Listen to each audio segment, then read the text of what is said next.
কি ঘোরার জায়গা খুঁজছেন, পাচ্ছেন না? এটাই আপনাদের পারফেক্ট জায়গা। মন খারাপ থাকলে এখানে আসুন, ঘুরে যান। নতুন রাস্তা, সাবেক চেয়ারম্যান আব্দুল সালাম খান বাড়ি, সংলগ্ন লক্ষ্মীপুর রোড। ধন্যবাদ সকলকে। সকলে আসবেন, এখানে বসারও স্পেস আছে, খুবই সুন্দর। অনেক দৈর্ঘ্য প্রস্থ নিয়ে একটি রোড তৈরি করেছে, কর্তৃপক্ষকে ধন্যবাদ জানাই।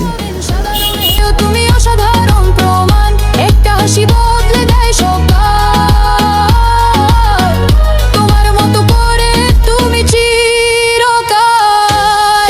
এমন জানে তুমি কত দামি, তোমার ছোঁয়ায় আসে আকাশের নামি। তোমার মতো কেউ নেই পৃথিবীতে, তুমি আমার চিরন্তন গানের শিরোনামে।